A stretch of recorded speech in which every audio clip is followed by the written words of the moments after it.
Hey guys, how's it going? Welcome back to my channel. Today I'm continuing with my David Bowie discography journey, and we've made it to his 25th, yes, 25th studio album from 2013 called The Next Day. His first album in 10 years since his prior album from 2003 called Reality. The Next Day is his second to last album ever, and we're finally nearing the end. Now, it looks like there was a lot of secrecy surrounding this album when it was being recorded. David took great pains to keep the recording of the album secret, requiring people involved in the recording to sign NDAs. Now, of course, we have to talk about the album artwork because obviously he reused one of his most iconic album covers of all time from 1977, the Berlin trilogy, Heroes. There is a white square in the center with text in the middle of the square saying The Next Day, and also Heroes, the title of the album, is crossed out and it just says David Bowie. Now, the obscuring of the photograph from his album Heroes connotes forgetting or obliterating the past. When explaining the design for the album artwork of The Next Day, designer Jonathan Barnbrook said, "If you are going to subvert an album by David Bowie, there are many to choose from, but this one is the most revered. It had to be an image that would really jar if it were subverted in some way, and we thought Heroes worked best on all counts." Now, there are 14 tracks on the album. I don't recall hearing any of these tracks before, and the album is 53 minutes. So let's get into it with track 1, The Next Day.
That was track 1, The Next Day. Ooh.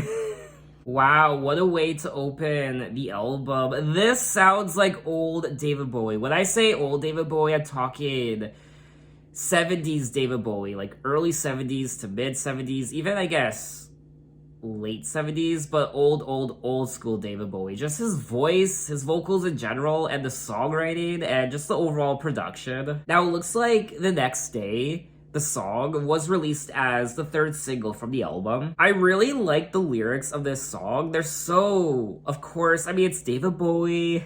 It's David Bowie, so of course, the lyrics are quite shocking and just bizarre and fun to read at the same time. They whip him through the streets and alleys there. The gormless and the baying crowd right there. They can't get enough of that doomsday song. They can't get enough of it all. Listen to the horrors, he tells her. He fashions paper sculptures of them, then drags them to the river's bank in the cart. Their soggy paper bodies wash ashore in the dark. And the priest, stiff in hate, now demanding fun begin, of his women dressed as men, for the pleasure of that priest. Here I am, not quite dying, my body left to rot in a hollow tree, its branches throwing shadows on the gallows for me, and the next day, and the next, and another day. There seems to be something quite medieval about this track lyrically, some sort of atonement happening in the town square, some sort of whipping or hanging of sorts. It's like this person David is singing about, I don't know, I mean, obviously this is some sort of allegory for something, I imagine. So David is some sort of pariah, and his body is left to rot in a hollow tree. He's singing about the gallows and something about these whores and these women be dressed up as men for the pleasure of a priest. I have no idea. He's obviously touching on religion and Christianity and just speaking about this priest, and there is something very medieval and Old Testament about this song. They can work with Satan while they dress like the saints. They know God exists, for the devil told them so.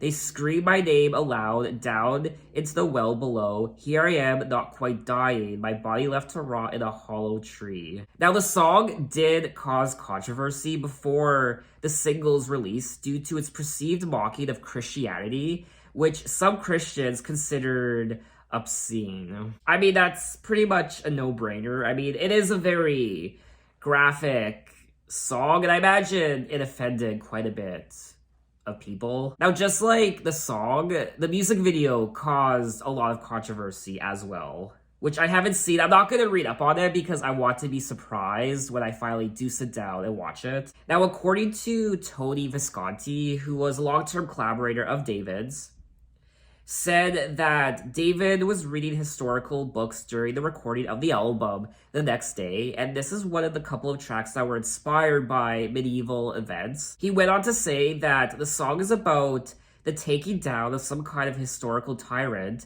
someone in antiquity that I think was killed by a mob. It's quite graphic what they do in the lyrics. Now, obviously, this song touches on Christianity, religion in general, but I think there are also other interpretations of some of these lyrics. David could also be addressing his life and who he is, but also religion and the church in general and what he read in history books from that time period in the medieval times. And honestly, for someone like myself, I'm quite fascinated with this time period in history, the Renaissance, and I guess medieval times in general.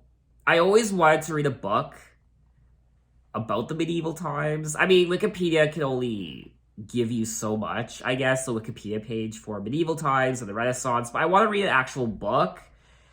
I'm just so fascinated with the social classes, what people ate, not necessarily politics. I don't really like politics in general, but just the culture of life back then and religion and how people lived and what they did to survive and the plagues and diseases. That time period, obviously quite dark, but it's also quite fascinating. And the art and the painters of that time, music. I'm just so fascinated with that time period. I thought this was a fun song to listen to, even though it was quite dark, obviously. I thought it was catchy, I liked it, and I would listen to it again. So let's move on to track 2, Dirty Boys. Something like tobacco roll. I will pull you out of there.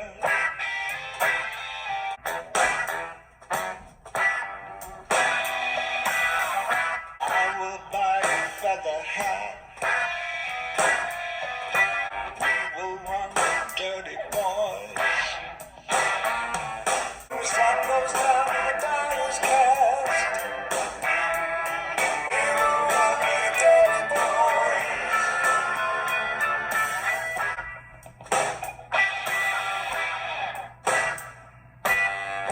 Me and the boys, we all go through. When the sun goes down, when the die is cast, you have no choice.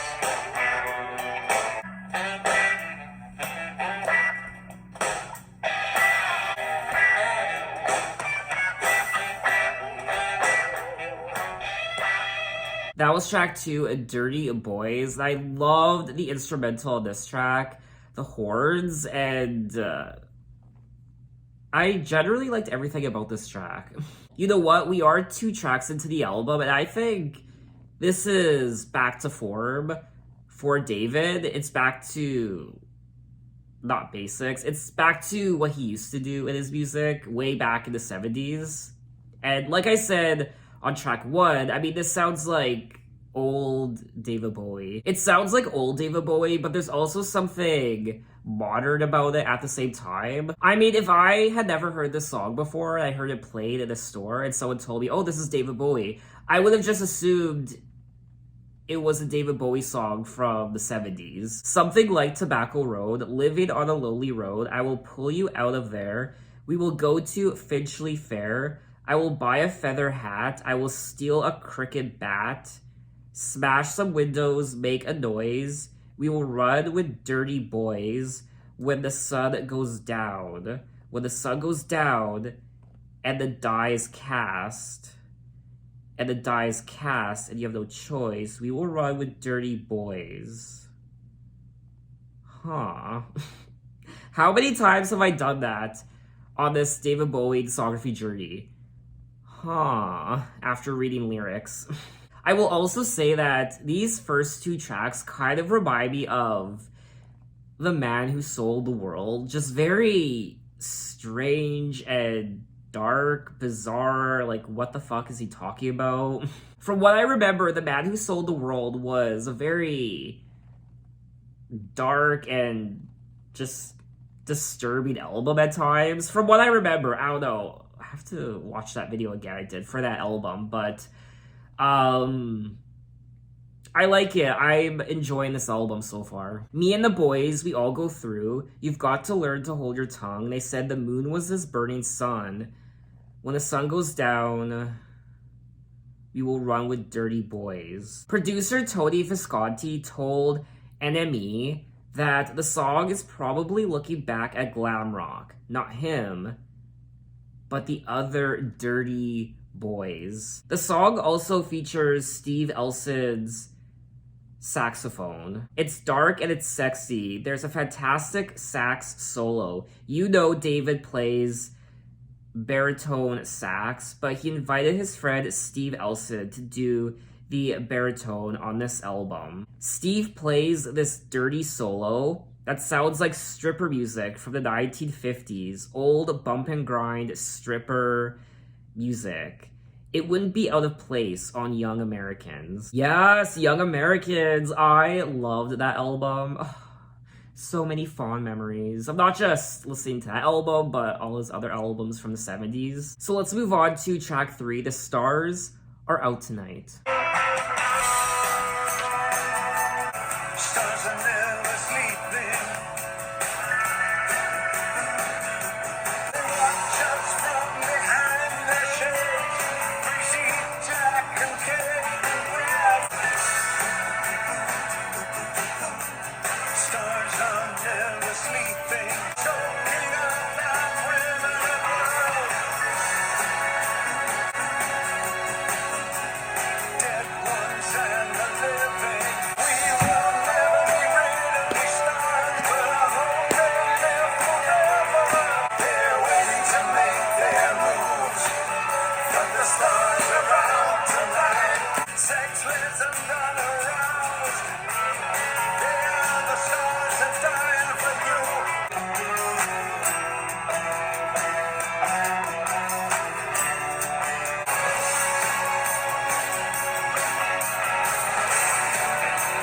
They burn you with their radiant smiles, trap you with their beautiful eyes. The stars must stick together. We will never be rid of these stars. They're waiting to make their moves on us. Stars are out tonight. Stars are out tonight. That was track 3, The Stars Are Out Tonight. Another fantastic song that I quite enjoyed.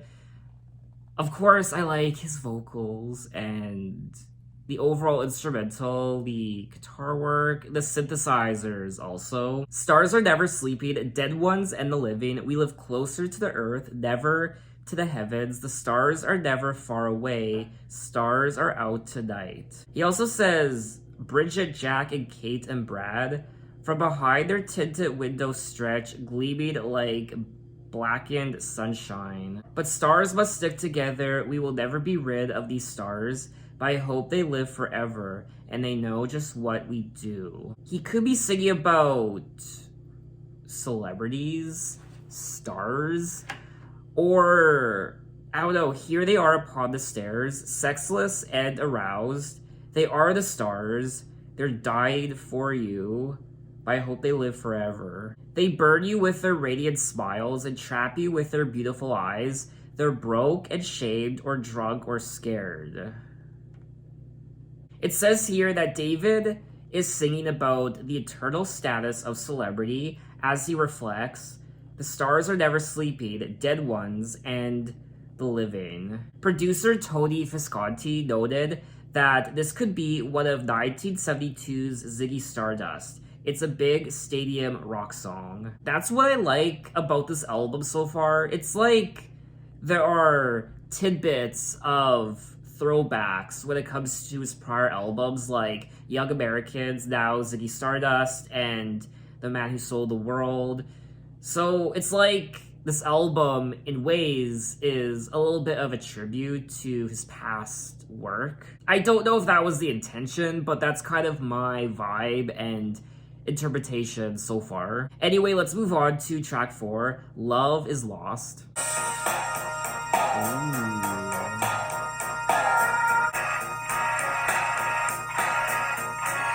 It's the darkest hour. You're 22. Love is lost. Lost is love.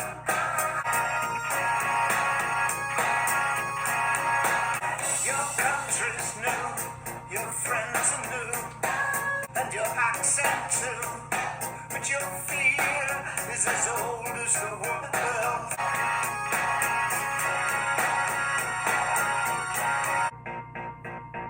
Say goodbye to the thrills of life. Say hello, you're a beautiful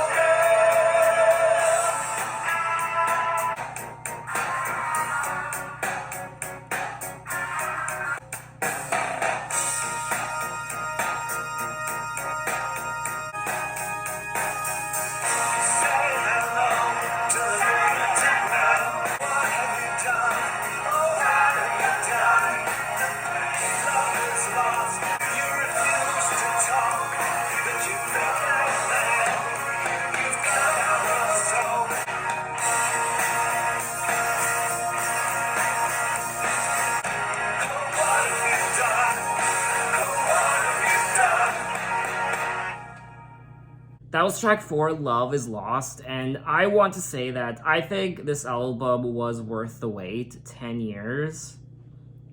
And it's just such a great David Bowie album. I don't know, there's just something different about this album. The vibe and just the overall lyrics, the production.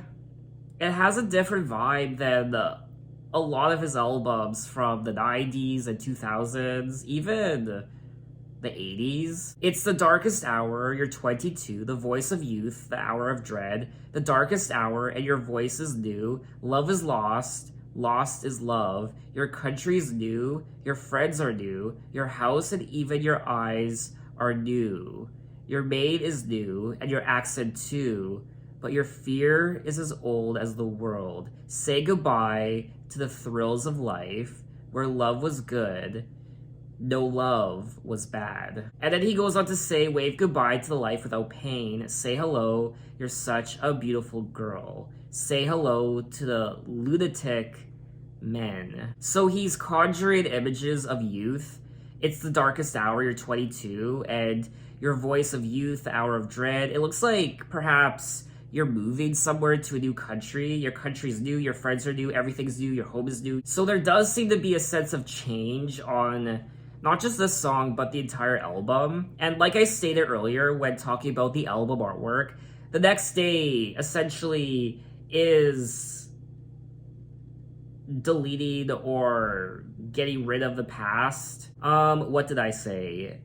The designer of the album artwork said that the photograph invokes a sense of forgetting or obliterating the past. I don't really know what that completely entails. Is he obliterating his past, his entire past, when it comes to his work and his music? Or it doesn't seem like that. It's almost like he's paid homage to his past in a way. This coming of age song finds David reflecting on loss of innocence and the arrival of adult responsibilities. Wave goodbye to life without pain, he croods over a monochromatic Berlin era groove. Yes, the synthesizers. It was giving me Low vibes. What is this? It's like a medley of what he has done before in the past, and I'm here for it. I'm kind of walking down memory lane in a way. I think from what I remember, there were songs from the 70s that he recorded that touched on him moving and discovering new countries and meeting new people, making new friends, leaving his past behind him. Now, there are David Bowie albums that I completely enjoyed from the 90s and 2000s decade. And even, I guess, 80s, but we don't really talk about the 80s when it comes to David Bowie's music. But I gotta say, this has to be one of his strongest albums since perhaps the Berlin trilogy, which is a big statement, but there's just something very genuine about this album. Whereas some of his songs and albums from the 80s, 90s, 2000s, even though a lot of them were good, but there was also something lacking when it came to him being authentic. It's like he was also experimenting with his sound and just the overall aesthetic of his albums, whereas this, it just sounds like a genuine, truthful David Bowie album. Like, this is who David is. It's very genuine to listen to. Anyway, let's move on to track 5, Where Are We Now?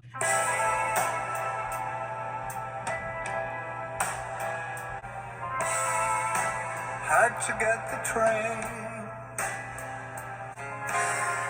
You never knew that. Sitting in the jungle, a man lost in time. Near Cardiff. Where are we now?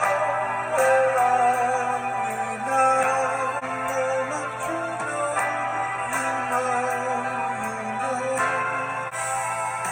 20,000 people, fingers are crossed, just in case. Where are we now? Where are we now? The moment you know.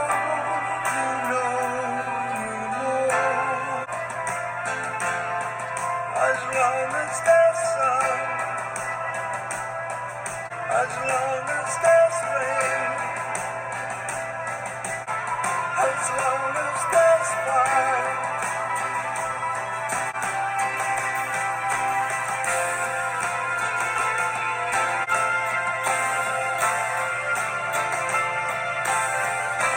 That was track 5, Where Are We Now? And this track was absolutely gorgeous. And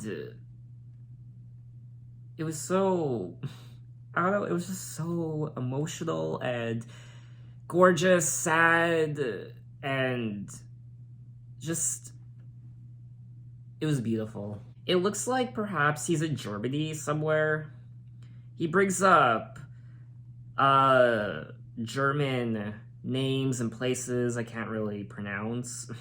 A man lost in time near Kadawe. Sorry, I probably mispronounced that. I don't know where that is. Just walking the dead. Where are we now? The moment you know, you know, you know. 20,000 people cross. It's a German place. Location, I can't pronounce it. I won't pronounce it because I'm going to butcher it. Fingers are crossed just in case. Walking the dead. Where are we now? As long as there's sun, as long as there's rain, as long as there's fire, as long as there's me, as long as there's you. I mean, this is such a powerful song. It really is. Just everything about it, the overall instrumental, his vocals, and the lyrics too. It's a very emotionally stirring song. Now it looks like Kadiwi is an abbreviation of the Kaufhaus des Westens, German for department store of the West. It's a department store in Berlin, Germany. Okay, which, I mean, Berlin Trilogy, Low, Heroes, Lodger. I mean, it's... I'm a little overwhelmed. Oh, wow, so it looks like this was the lead single from the album. Wow. The lyrics are simple and repetitive. It's about an older person reminiscing about time spent and time wasted. So just like his last few albums, Hours and Heathen and Reality, he's singing about time, getting older, time wasted. When talking about the song, Tony Visconti said, "I think it's a very reflective track for David. He certainly is looking back on his Berlin period, and it evokes this feeling. It's very melancholy, I think. It's the only track on the album that goes this much inward for him." This album, it's so good, but it's so sad too. It's almost like David's swan song. Now, obviously, David at this time in his life was quite ill. Now, it does say here that David was diagnosed with liver cancer in mid-2014, so the following year after this album, the next day, was released. So I'm curious to know, I mean, was he not doing well long before that, 2014, when he was officially diagnosed? Or was it one of those situations where he just didn't know until he was diagnosed? Maybe he had no idea. I really don't know the whole situation surrounding his illness. When he was diagnosed, he only told his family and people he was working with at the time. By mid-2015, it was hoped that the cancer was in remission, but by November of 2015, the cancer had spread throughout his body, and David was told his condition was terminal. Upon its release, Where Are We Now received significant news coverage. It was David's first release of new material since Reality, 10 years earlier. I've said it once, I'm gonna say it again. This is such a fantastic album from David, and I'm running out of good things to say, I really am. And we're only 5 tracks in. So let's move on to track 6, Valentine's Day.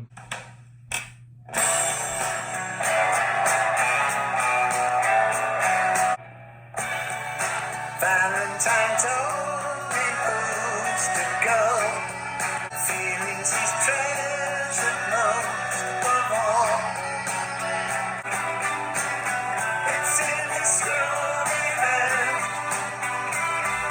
It's Valentine's Day. The rhythm of the crowd. It's Valentine's Day. Valentine told me how he feels while stumbling through the mall. Valentine knows it all. He's got something to say. Valentine, Valentine.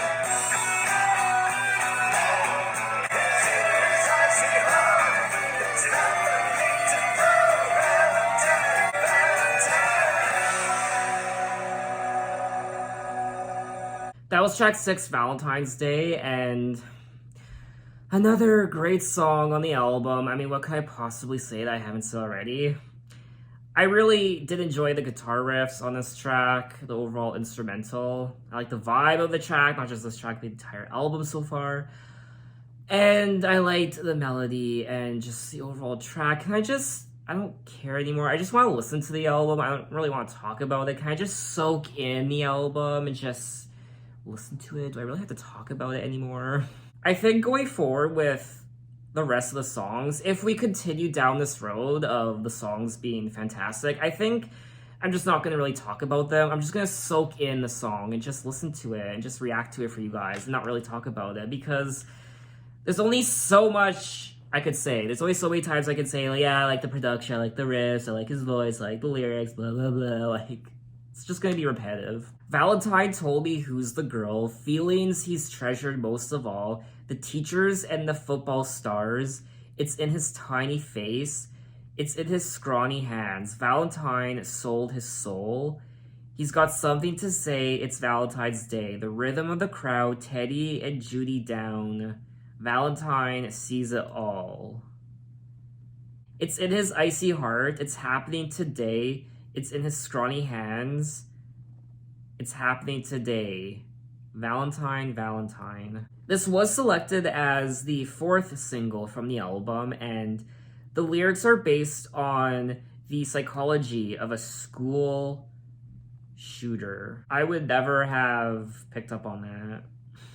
The song name checks the 1929 St. Valentine's Day Massacre, where 7 mob associates were murdered as part of a Prohibition-era conflict between 2 powerful criminal gangs in Chicago. It's related to people who go postal, about people who acquire a gun and do awful things with it. Oh, that's a very interesting juxtaposition, Valentine's Day.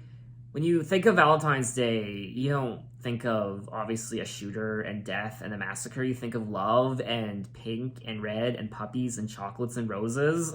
Now that I know the meaning behind the song, it's not typically a song I would want to listen to all the time, just because now that I know the meaning behind the lyrics, every time I hear it now, I'm going to think of the story behind it. But I can still appreciate the overall track, the overall story, the meaning of the track, the instrumental, and what have you. It's still a very strong song. I mean, that guitar riff, I love it. Anyway, let's move on to track 7, If You Could See Me.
That was track 7, If You Could See Me, and I think this is one of the more chaotic songs on the album, especially the instrumental, and even his singing and the overall lyrics. I could wear your new blue shoes, I could wear your old red dress, and walk to the crossroad, so take this knife and meet me across the river. Children swarm like thousands of bugs towards the light, the beacons above the hill, the stars to the west, the south, the north, and to the east. I will take your lands and all that lays beneath, the dust of cold flowers, drizzle of dark ashes. I will slaughter your kind, descend from belief.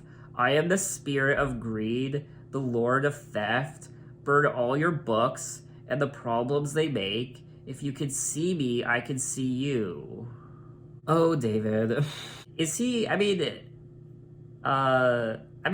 David does typically sing about history in quite a few of his songs, which is something I've come to know about his music. He does draw inspiration from real life incidents that have occurred, not just recently, but all through human history. He does seem to be singing about this tyrant. I will take your lands and all that lays beneath. I will slaughter your kind. I don't know, I'm kind of getting, I don't want to say it. You kind of know what I'm about to say. Slaughter your kind, take your lands, burning books. I don't need to say it. That's just my assumption. But he also says, just shoots and ladders, and this is the kiss, American Anna fantasticalization from nowhere to nothing and neither way back. I definitely feel like this is one of the most intriguing songs on the album. It says here that the song is inspired by David's fascination with medieval history.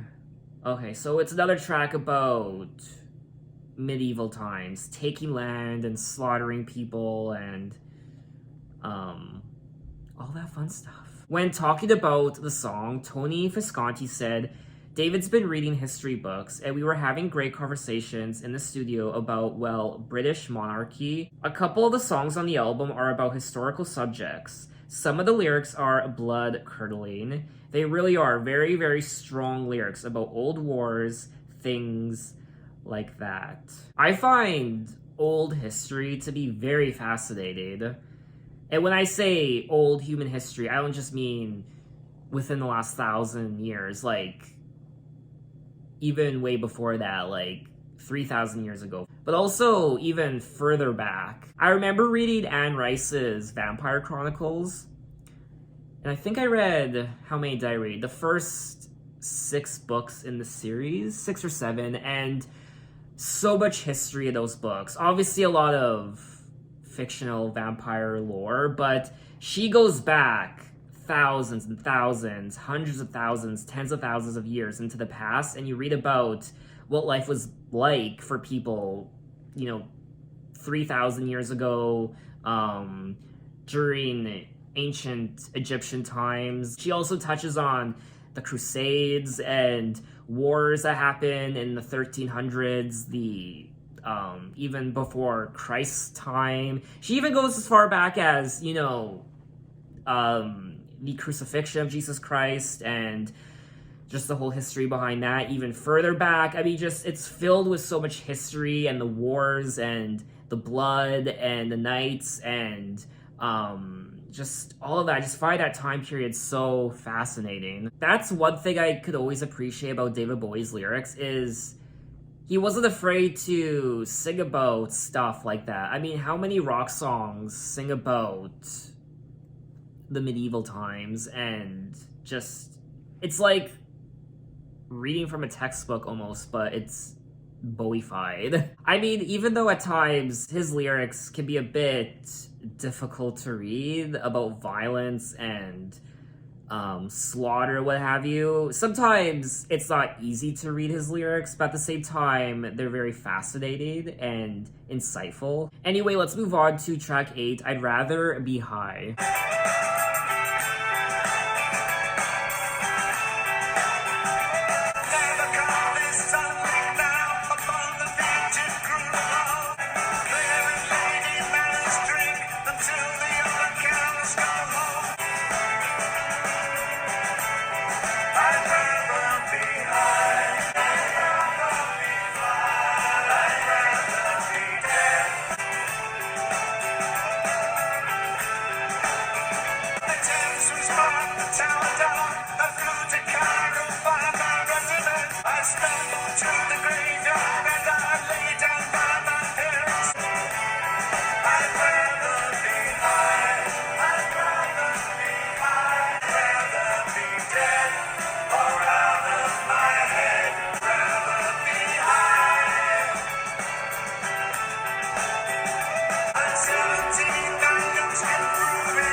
That was track 8, I'd Rather Be High, and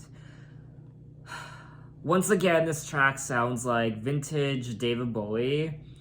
I'm just reminiscing now about his earlier albums, and it's kind of taking me back to those videos I did, his earlier albums, in particular those riffs. It's the riffs, I think, and his vocals too, and the lyrics. I mean, just everything, the production, his vocals, the lyrics, everything about this package sounds like Old school David. Gossip till their lips are bleeding, politics at all. I'd rather be high, I'd rather be flying, I'd rather be dead or out of my head than trading these guns on those men in the sand. I'd rather be high. He also says, I flew to Cairo, find my regiment, cities full of generals and generals full of shit. I stumbled to the graveyard and I laid down my parents, whispered, just remember duckies, everybody gets got. I'm 17 and my looks can prove it. I'm so afraid that I will lose it. I'd rather smoke and phone my ex, be pleading for some teenage sex. The song is about a soldier who's come out of the war and he's just burnt out. And rather than becoming a human being again, I think he says, I'd rather be high. I don't want to know. I'm trying to erase these thoughts from my mind. So the soldier perhaps is dealing with PTSD from being in war, and he would just rather be high than think about all the troubles and heartache and terror that he experienced. I will say this is a very consistent album so far. All the tracks flow beautifully from one to the next. It's a very cohesive album in its sound and his stories and his vocals. There isn't a single bad track on here. I'll even say there isn't a single mediocre track on here. All of these songs are very consistent and good. It's just very good quality music from David Bowie. It's also very refreshing because I'm so used to his experimentation from the last, I guess, couple decades through the 90s, 2000s, even the 80s, that this is back to what he does best. I mean, this is true David Bowie. Anyway, let's move on to track 9, Boss of Me.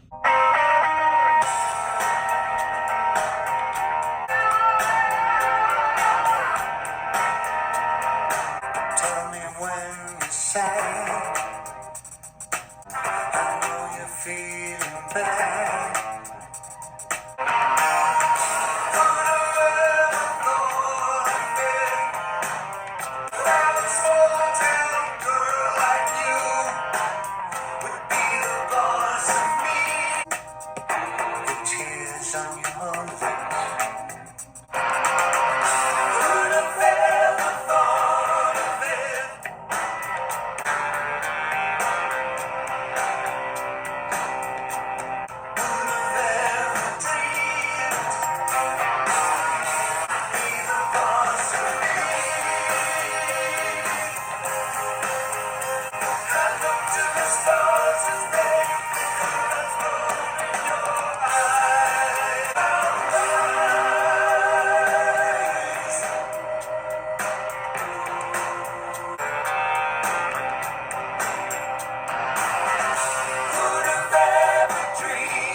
That was track 9, Boss of Me, and I think my favorite part of the track was the overall instrumental.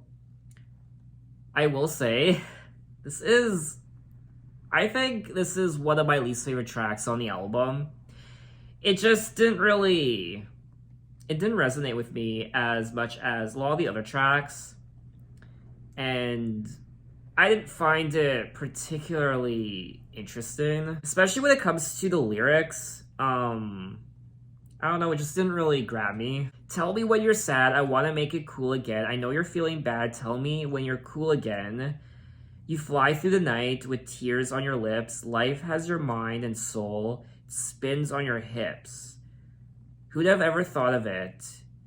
Who'd have ever dreamed that small town girl like you would be the boss of me? So it looks like the track is a romantic pop tune that finds David singing of a smitten lad. Tony Visconti told Rolling Stone that it is one of the slower, funkier ones on the album. It's really solid. There's a little Young Americans in there, but that's really not proper. It's a new kind of direction for him. Doesn't sound like typical David, that track, but it's a very good track. I mean, I don't really care for it particularly. I wouldn't really listen to it again. I can kind of hear the Young Americans influence on the track, I guess. But anyway, let's move on to track 10, Dancing Out in Space.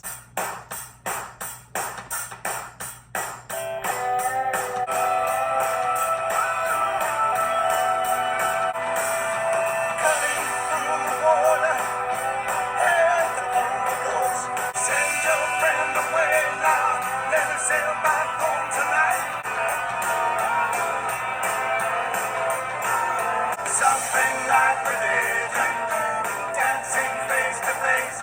No one here can see you. Dancing face to face, dancing out of space.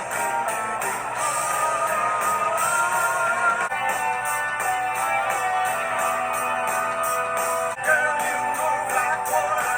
You got stars upon your head. Something like a drowning, dancing out of space. No one here can see you. Dancing face to face.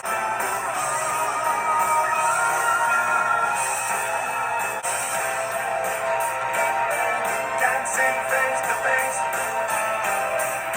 That was track 10, Dancing Out in Space, and I think this is one of the more poppier fun songs on the album. It's definitely very catchy, has that infectious riff and hook, and I think it's one of the more commercial sounding tracks on the album. Cutting through the water, hands upon the ghost, to the city of solid iron, to the kingdom of the ghost, send your friend away now, let him sail back home tonight, something like religion, dancing face to face, something like a drowning, dancing out in space. No one here can see you dancing face to face. When talking about the track, Tony Visconti said, it's very up-tempo. It's got a Motown beat to it, but the rest of it is completely psychedelic. It's got a very floaty vibe. Now, it looks like there are references to the Belgian symbolist, poet, and novelist George Rodenbach. In particular, when David sings Silent as George Rodenbach, Mist in Silhouette. I like this track. It's one of the more fun tracks, I guess, and I liked dancing to it, so I had a good time. But anyway, let's move on to track 11, How Does the Grass Grow?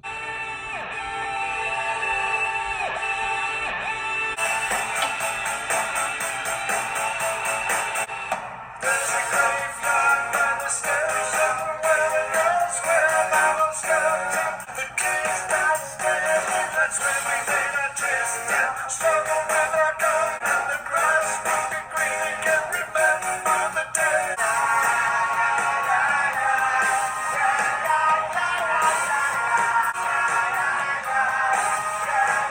How does the grass grow?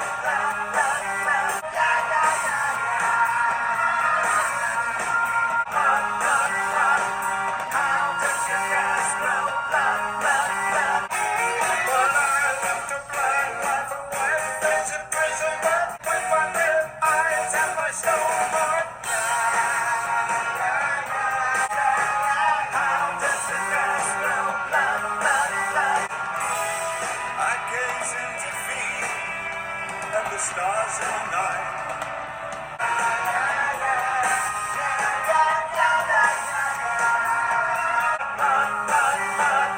How does the grass grow?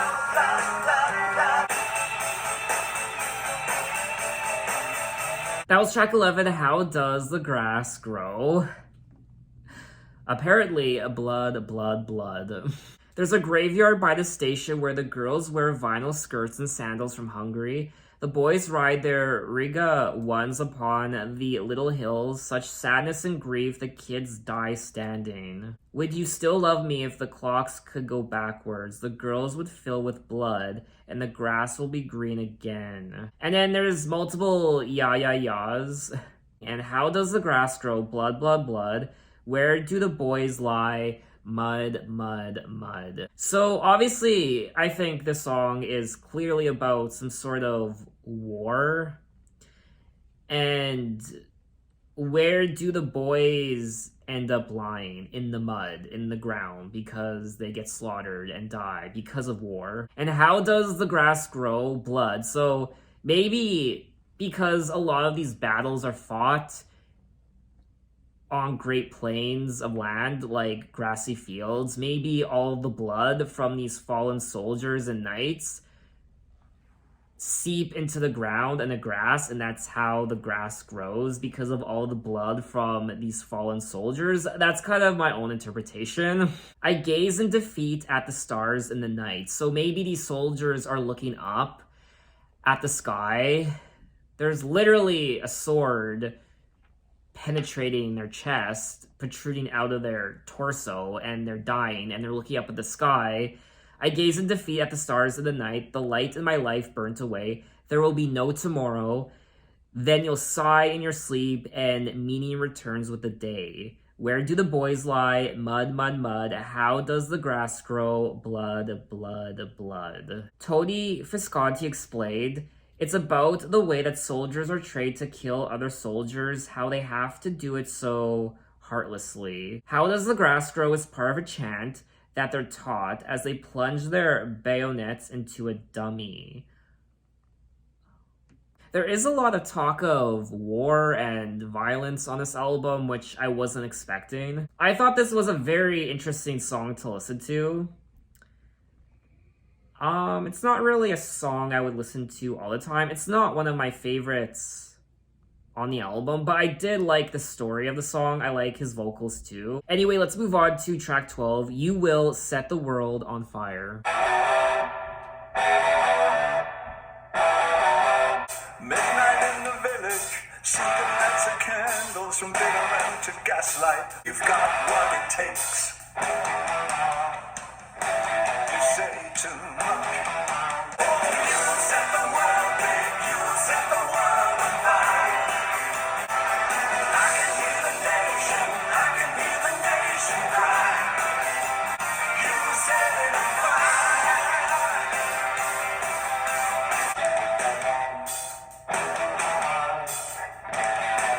Crowds in the air flight, screaming like a banshee. You're on the boat, babe. You will set the world, babe. You will set the world on fire. I can hear the nation. I can hear the nation cry.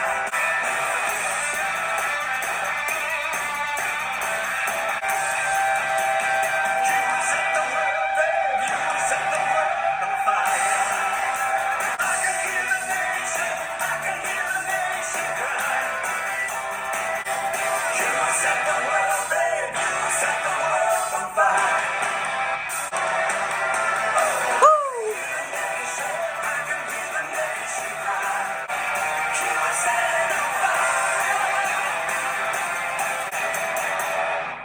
That was track 12, You Will Set the World on Fire. I was rocking out to this track.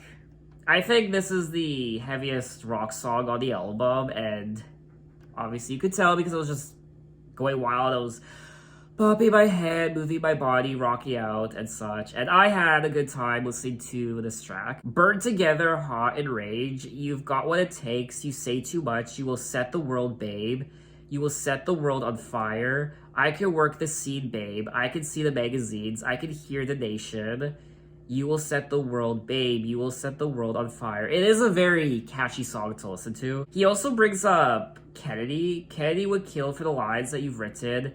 That Rock says to Bobby, she's the next real thing. It looks like the song is about ambition and fame, and it finds David singing about Bob Dylan and his fellow Greenwich villagers, David Van Ronk and Phil Oakes. The song is a tribute to the power and influence of the early 60s folk scene in the English rock icon's adapted home city. I like this track. I would listen to it again. It's very high energy and I liked rocking out to it. So let's move on to track 13, You Feel So Lonely You Could Die.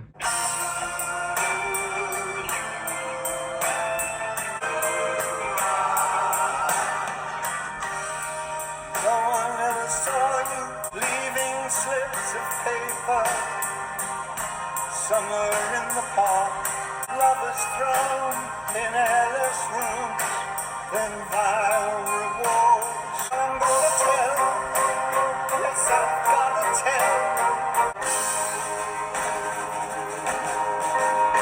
when you're talking in the dark, some lie on the thriller street. You've got a dangerous part. You stole their trust, their moonless. How made you feel so lonely you could die? Buildings crammed with people. I want to see you clearly. A room of bloody history. I can feel you falling. I hear you moaning. See if I care. Oh, please. Walls have got you cornered. Oh, please, on you. You could die. I feel so long. You could die.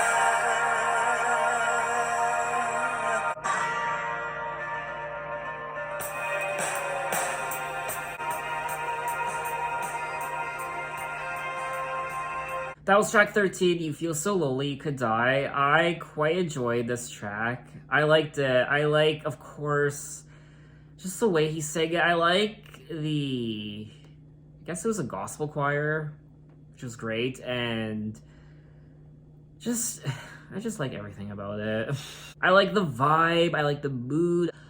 Ugh. No one ever saw you moving through the dark, leaving slips of paper somewhere in the park, hidden from your friends, stealing all they knew. Love is thrown in airless rooms, then vile rewards for you. Gotta tell the things you said when you're talking in the dark, and I'm gonna tell the things you've done when you're walking through the park. And then he goes on to say, buildings crammed with people, landscapes filled with wrath, gray concrete city, rain has wet the street. I want to see you clearly before you close the door. A room of bloody history, you made sure of that. And then he also says, I can see you as a corpse hanging from a beam. I could read you like a book. I can feel you falling. I hear you moaning in your room. I was kind of getting Ziggy Stardust vibes from this track. It has a very theatrical aesthetic to it. I guess glam rock is what I'm trying to say. It has that theatrical glam rock Ziggy Stardust aesthetic to it, I guess. This melodramatic, soul-drenched waltz-time piano ballad finds David singing a kiss-off to a would-be suicide whose depression appears to have been brought on by the loneliness of a city. I can see you as a corpse hanging from a beam. Oh, see if I care. Oh, please make it soon. Critics have compared the tune's mournful tone to that of 5 Years, and the song concludes with the drum pattern of the Ziggy Stardust track. I don't know anymore. There's so many things I want to say, but my mind is just mush right now because just all the emotions I've been experiencing listening to this album. Oblivion shall own you. Death alone shall love you. I hope you feel so lonely you could die. Feel so lonely you could die. You feel so lonely you could die. Anyway, we have made it to the end of the album, track 14, Heat.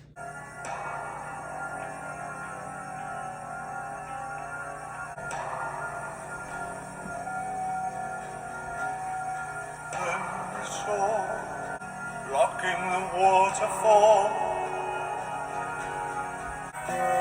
the peacock in the snow,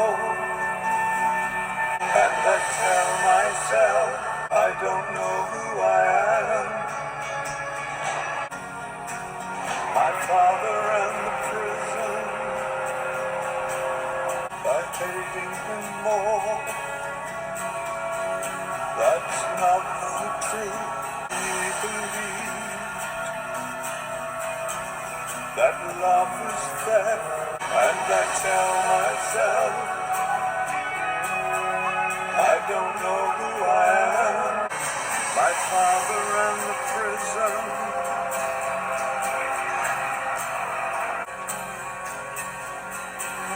but I am the seer, but I am a liar. My father and the prison.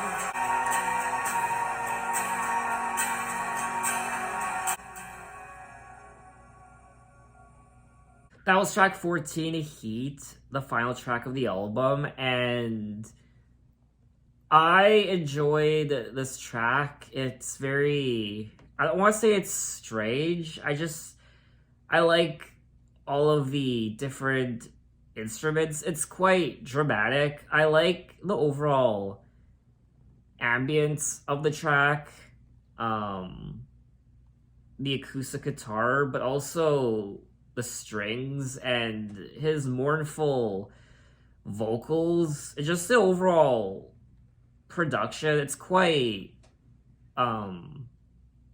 dark, I guess. Then we saw Mishima's dog trapped between the rocks, blocking the waterfall. The songs of dust, the world would end, the night was always falling, the peacock in the snow. And I tell myself, I don't know who I am. My father ran the prison. I can only love you by hating him more. That's not the truth. It's too big a word. He believed that love is theft. But I am a seer. I am a liar. My father ran the prison. So I don't really know what David's relationship was like with his dad. But I guess metaphorically, his father ran a prison, and the prison, not a prison, the prison. So one could interpret that part as maybe his father ran the prison that was the family dynamic, or the prison that was David's life at the time. Maybe David felt like a prisoner and his father ran the prison. I can only love you by hating him more. So him as in, I guess, his father, or maybe his father can only love you by hating him as in David more. I don't know. Again, I don't know what the dynamic was like between David and his father, but from my understanding, David's father died a long time ago. David's father died in 1969. David closes the next day with this haunting ballad concerning someone searching for their own identity in a prison setting. When speaking to Rolling Stone about the song Heat,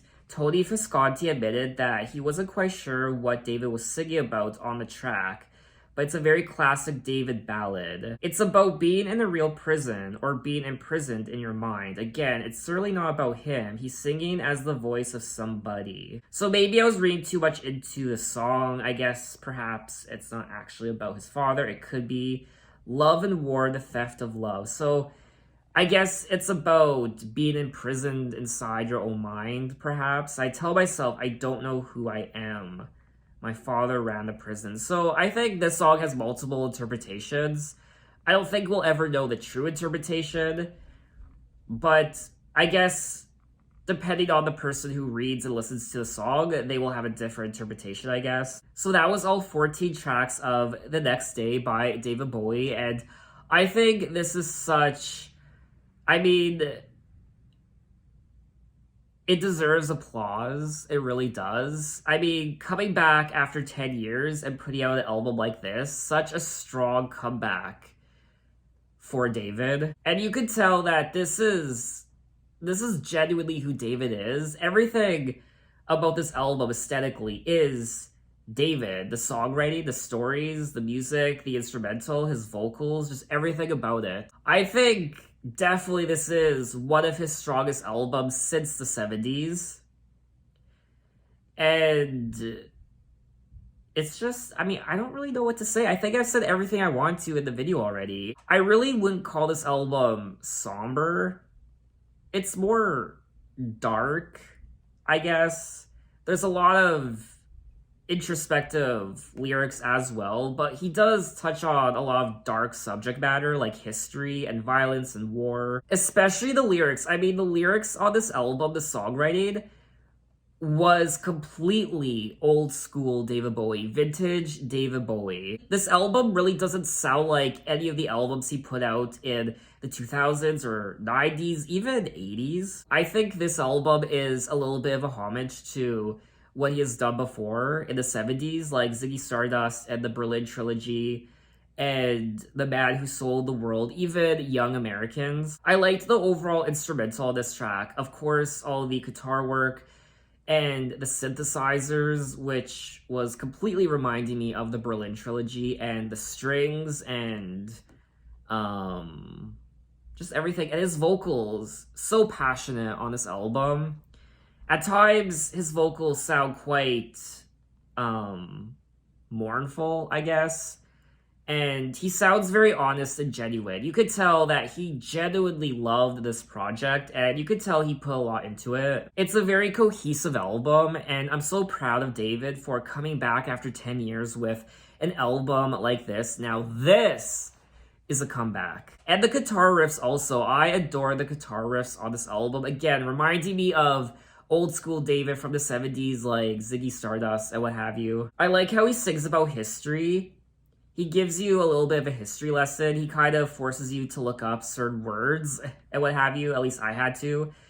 And he kind of makes it his own. He sings about history, but he totally Bowie-fies it, I guess. Very cryptic lyrics. And a lot of analysis in the lyrics, which I always love when it comes to a David Bowie album. And of course, it's quite strange at times, very quirky. Again, reminding me of old school David, just with his singing and the lyrics, a lot of what the F moments. I guess my only complaint with the album, my only negative, is I think the album is a little long. It's a little bloated. I think 12 tracks would have sufficed, not 14. I also think there are a couple clunkers on the album. I don't want to say clunkers because all of the songs are great. They really are. But there were a couple tracks that I wasn't really drawn to. I guess the only song I wasn't really drawn to was track 9, Boss of Me.